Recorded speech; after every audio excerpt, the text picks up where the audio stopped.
So what's this bird want?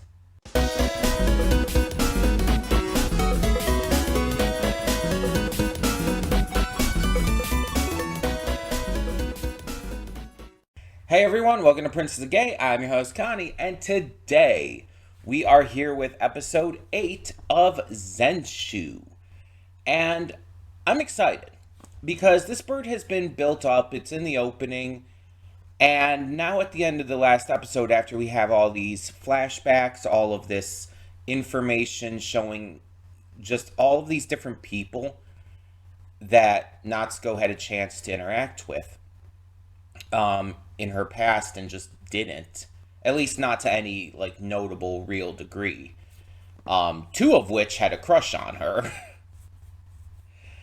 The other one, like they kind of played it in the same fashion for the joke, but it's more that he saw her as a rival. But after all of that, we see her sitting there and like just enjoying her time with her friends, and that's when like she asks like, is A Tale of Perishing supposed to be this nice? And the bird's like, no, bitch, it's not. Doesn't explain, episode ends, alright. um it's definitely one of those cases where it's meant to really hook you in, like more than you're already hooked in by, having seen it 7 episodes at that point. It's meant to like really hook you in and get you super invested in the next episode. And having to wait a week makes that wait even more exciting because it's like you're theory crafting, you're thinking about what this all means, what this could imply. And there's a good number of possibilities, I feel. But I'm gonna let the show speak for itself here, rather than trying to like guess or trying to figure it out myself. I'm gonna let the show tell us what's going on and see what happens. But the idea that like this isn't supposed to be such like a happy place and everything, it's like I guess technically correct if you're going by like the person who created it as the anime film itself. But I just wonder if there's going to be repercussions to Natsuko changing all of it. I wonder if that's what this is going to get at. It's going to be fascinating to see where this ends up going, because we're kind of reaching the, at least for this season, again, I don't know if there's enough material to do a second season, or I don't know if like maybe this is all there is. Like maybe it's a really short, simple story and it doesn't need much more. But I'm definitely invested more than ever to see how this closes out. And I think we're kicking off into that end game of the series, or the season at least, right now. So let's get into this episode and see what this bird has to say. Hold up just a sec. Before you click that link down in the description below to get to today's video, I want to remind you of all the awesome content we have both on this channel and the Princess of Gaming channel. Let's check it out.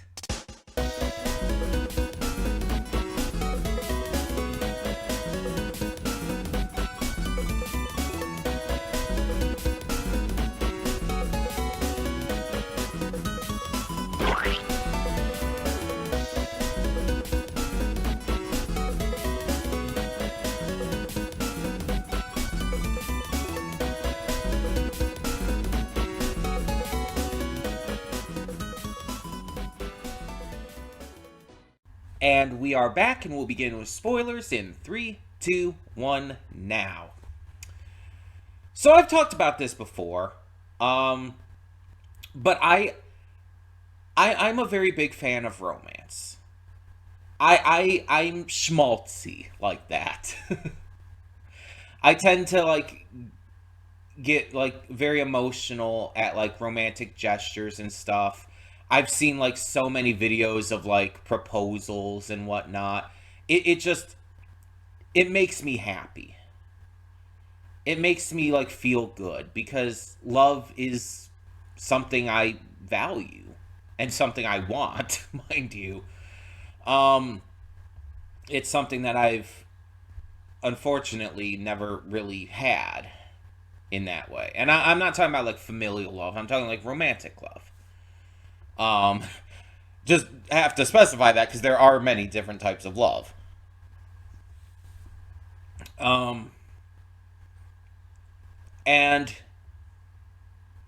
when it comes to anime, my love of love and my love of romance is actually the reason I don't like most romance anime.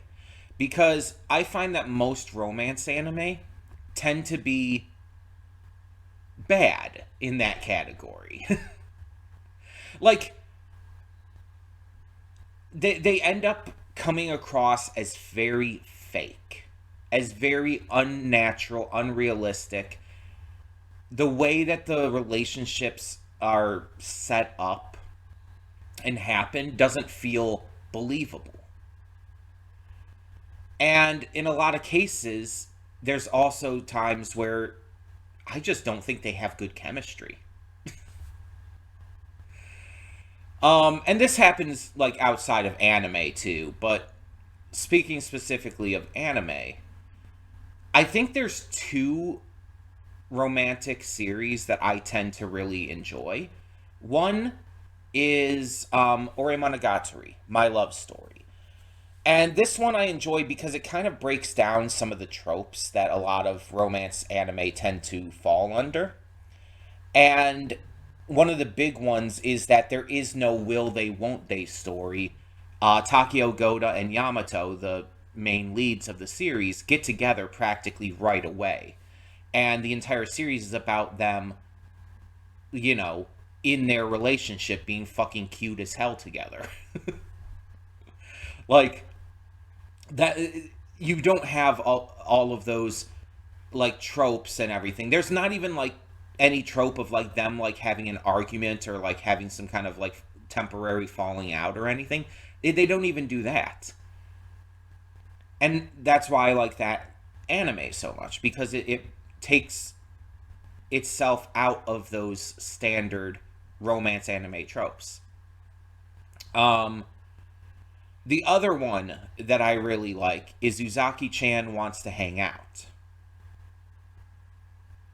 And the reason I like this one so much is because Hana Uzaki is an absolute gremlin.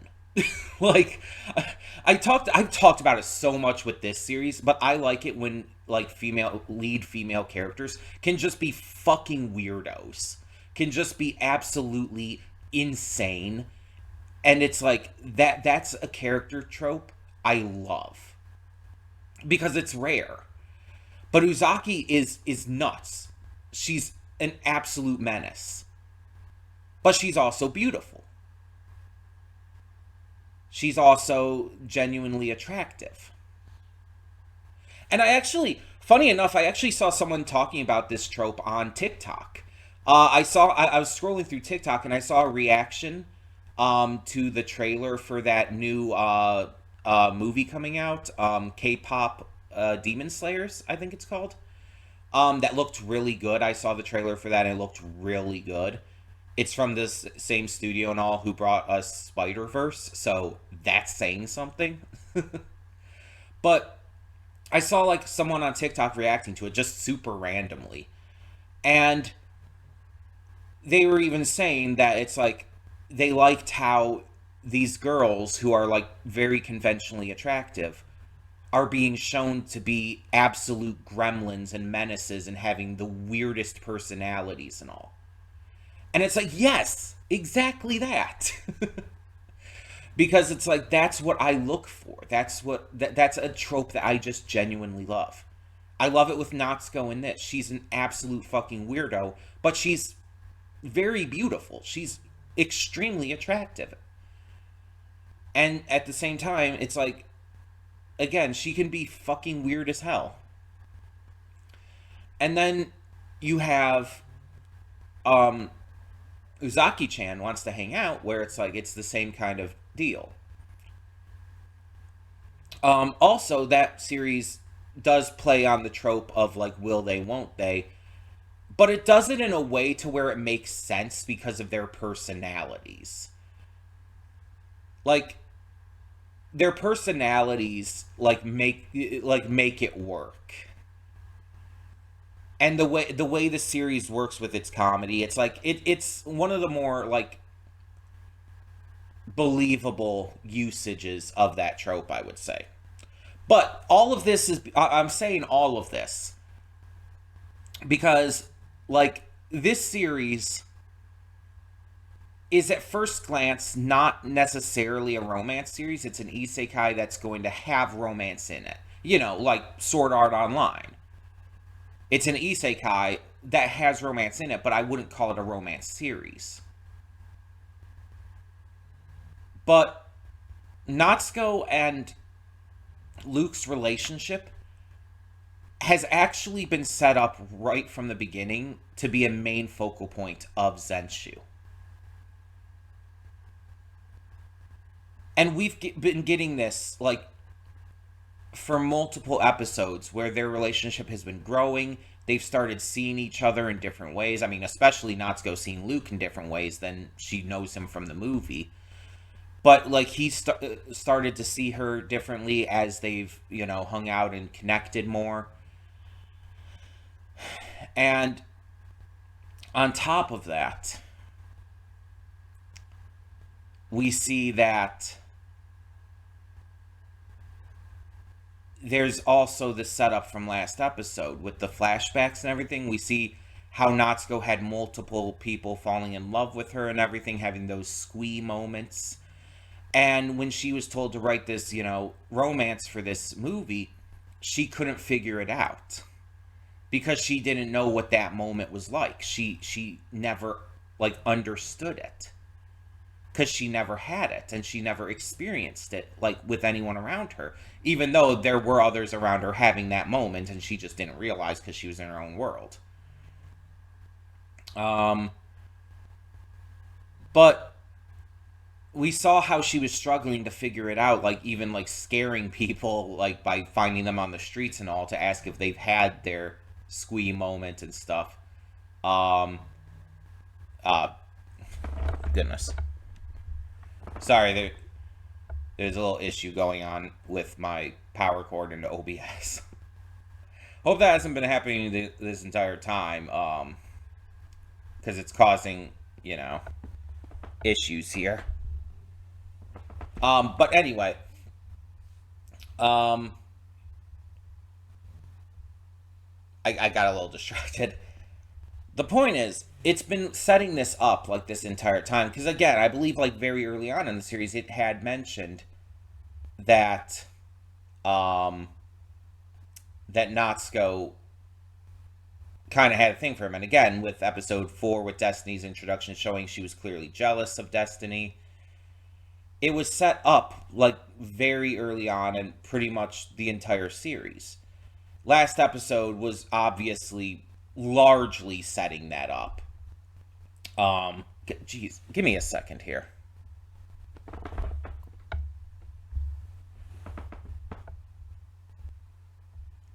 Yeah, it's like I talked about this like I think in a video or two like in the past couple days.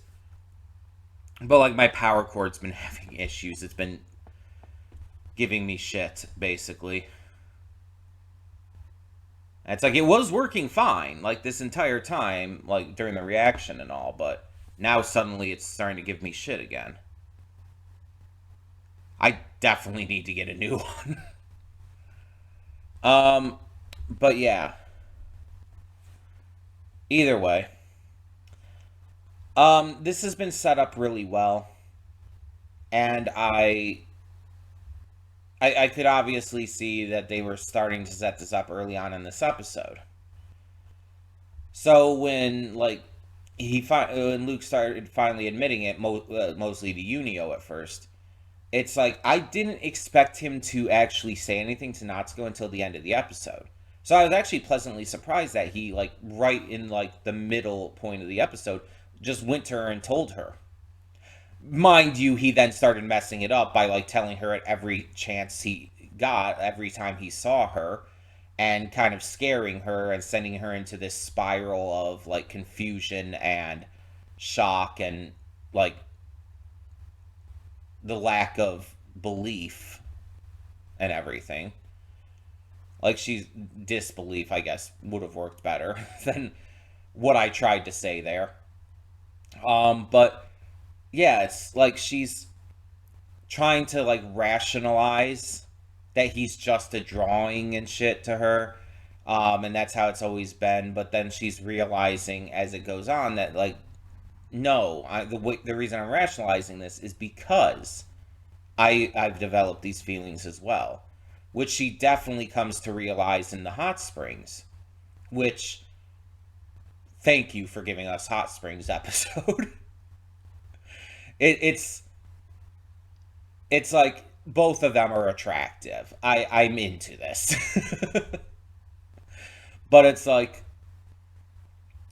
she starts to realize that there starts to really, like, understand these feelings that she's been having, which, like, are not only new to her because she's never experienced love before, but new to her as well because, again, for her entire life this was a fictional character. And you can very much have feelings over a fictional character. Like, that's very reasonable. There's a lot of idiots out there who will say, like, that's weird or that's, like, cringy or it's, like, gross or whatever, and it's like, why? Can you actually give me a legitimate reason? Oh, but they're fake, they're not real, it doesn't matter, it doesn't mean anything, you're just lusting over a drawing. It's like, so if the characters are drawn to be attractive, and if their personalities are personalities you would legitimately be attracted to, I don't see the issue. You're not hurting anyone, and people who, like, again, find attraction to these fictional characters understand that they're fictional. It's like, we know we're not going to get together with them or anything. They're hot, and they're drawn to be that way a lot of times. You look at Destiny in this, whether in her original appearance or in her muscle-bound form, it's like, you look at her and you're like, you're really thinking she's not supposed to be, like, fucking drop dead gorgeous? No, of course she is.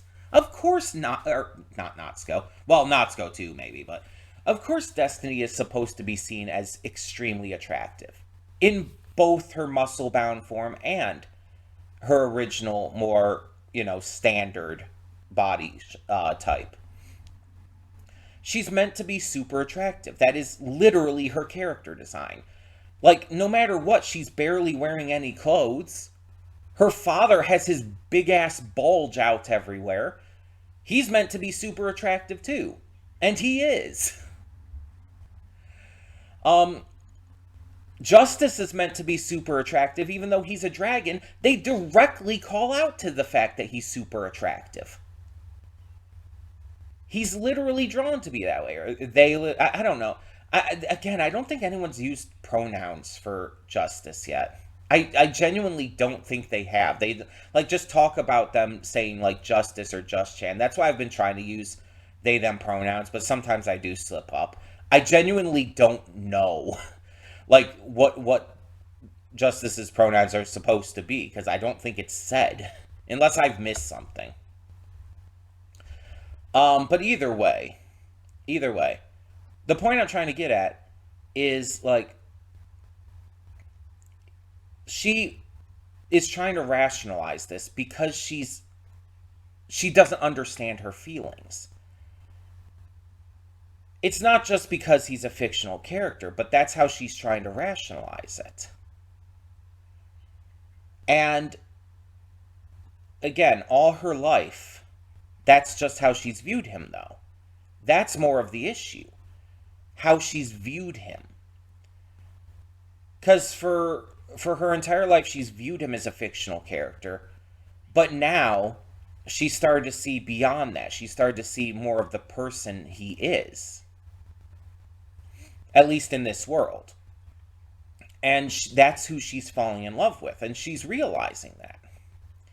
And so when we see at the end, when we see him, you know, work with her to take down this void and once again declare his love while killing it, which, by the way, is, a pretty funny way to do that. For like her squee moment to be when he's killing a void. But it's like it makes sense for her. It like actively makes sense for her character and why it like, she liked him in the first place, even back when he was just, a fictional character to her. It like fully tracks, but it's kind of funny because a lot of romance anime like wouldn't have the character like really like having that moment in combat, you know?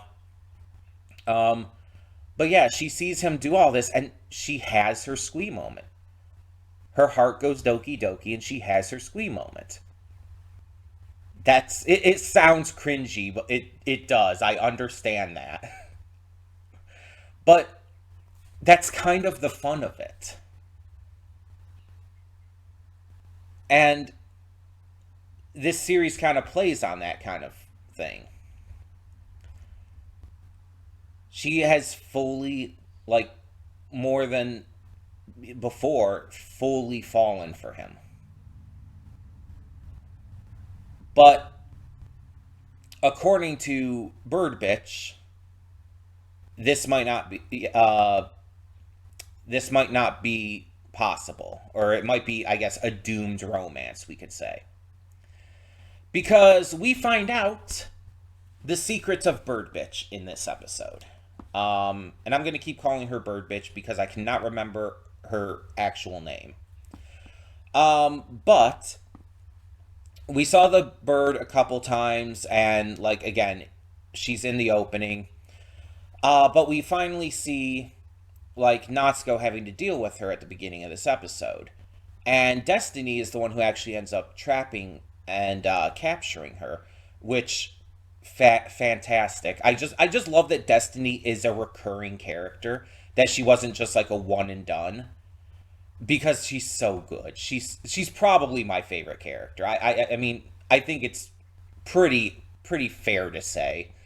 And it's not just cuz she's hot, though is a factor, I won't lie.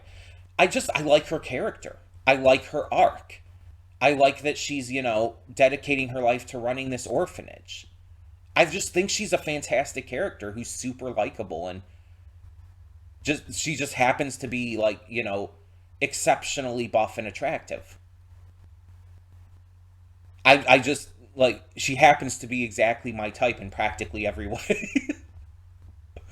um but yeah, I genuinely like her character too. And I mean, I like pretty much everyone's character. I think the weakest character in this is the robot dude. Like, the robot dude has no character. It's like they're able to sense voids and it aren't super reliable with that. That is the entirety of this robot's character. And they don't even have much screen time. They're just there occasionally. I mean, when you're comparing to like Natsuko, Luke, Justice, Destiny, even Memeln. Like, Memeln hasn't been super like active since like her big episode, but she still had this good character arc and everything, and she's still on their side again. So she'll probably come back like by the finale and have a role to play again, I'm sure. But yeah, um, I really like her character, and so seeing her be the one to capture Bitch Bird was just icing on the cake. um, and then having them and Justice threaten to cook her was also really fucking funny. Um, and it's like, I don't know why it was as funny as it was, but it was to me. It was just really funny. Um, but either way, we managed to get the truth out of who this bird is. This bird is actually the director and creator of A Tale of Perishing.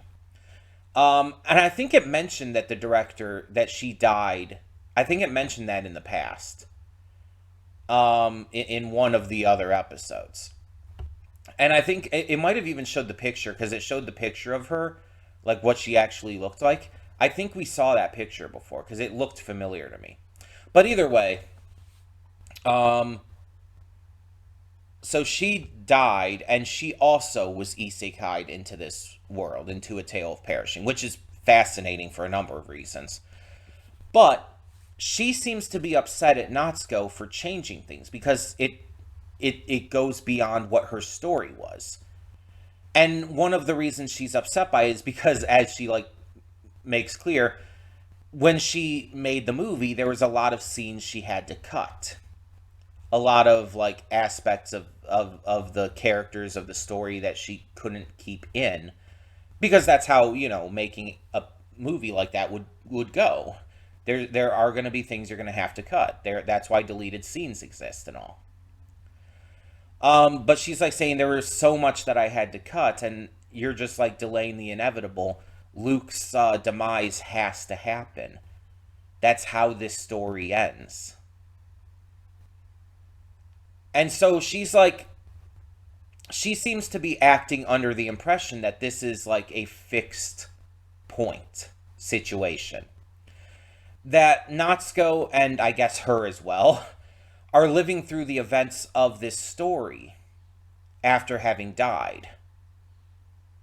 And that they will